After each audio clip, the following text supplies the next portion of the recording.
I'm reading from my book of poems, What I Am Coming Home To. I'm going to start by reading the last poem in the book, which is called Journey.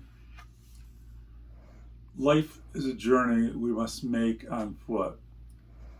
There are no guarantees, but we are often alone. Cast aside your expectations. Some along the road may for a time walk with you.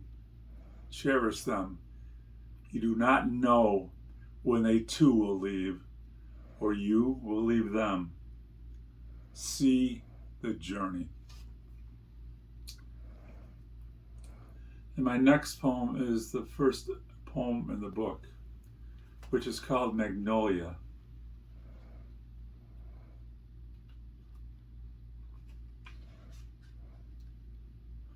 Driving out on summer's cusp a year or so ago, my mother looked on blossoms falling from her magnolia tree. When some hours later we returned, climbing slowly up the driveway with her walker, she commented, "Most blossoms are by the winds scattered, but the few stubborn ones remain clinging to the bough.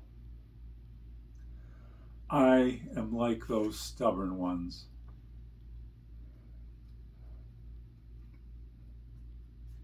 Next, I will read Late Summer Rain. The grass is brown, troubles like knotweed growing. I late last night came home, bleary-eyed from a medical call, my phone buzzing even when not calling me. It rained finally, covering the trees and roads, stilling worried silence with its thunder and gentle tapping. What is healthier than rain?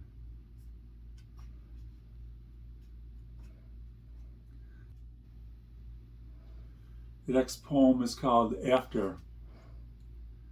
When a person whom you love is about to take a trip, he or she will sit down to give you some instructions or perhaps provide assurance. The way is not so clear when a parent dies. My father went quickly as his mother before him did. He, after watching a football game, his mother falling onto the floor one evening. My mother's exit was slow and painful. More than a half year of rampant infections. Thus besieged, she had little energy to deal with anything outside her ailments. I came to miss her, even still alive. From White Plains windows, I looked out through damp November sunlight at neighboring Tudor buildings as my grandfather threw out my grandmother's magazines. He too was gone in 15 months. Crisis came on crisis in his last weeks. Phone call upon phone call. The pain before the silence seemed unbearable.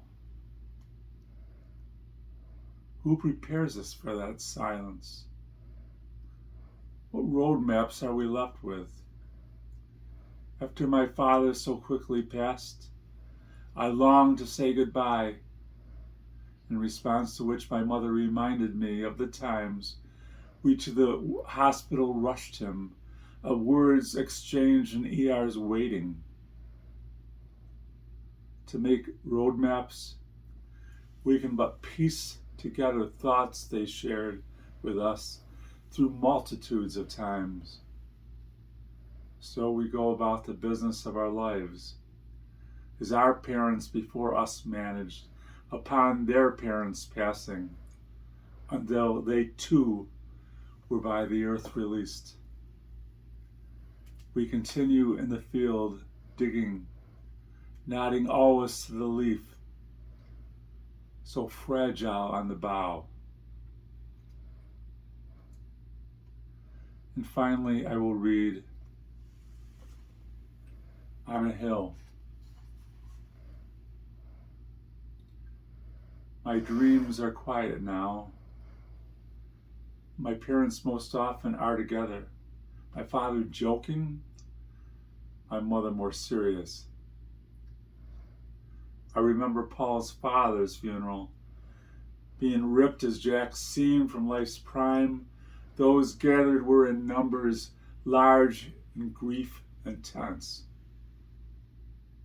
It's the grief I remember, not the burial spot. But my parents marked it, a grassy place high up a hill, the city seen on one side, outlying fields the other. 20 plus years later, my father was buried on that hill. This location I remember.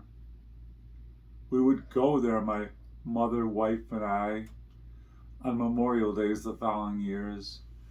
My mother toward the stone, struggling. And later visits, she would sit in the car watching the stone, her name marked by his as my wife and I stood by. When last we drove up there, her death year was cut into the stone. Many times they sat together on the couch, sometimes watching TV, most often talking. Again beside him, the ground above her was not yet seated.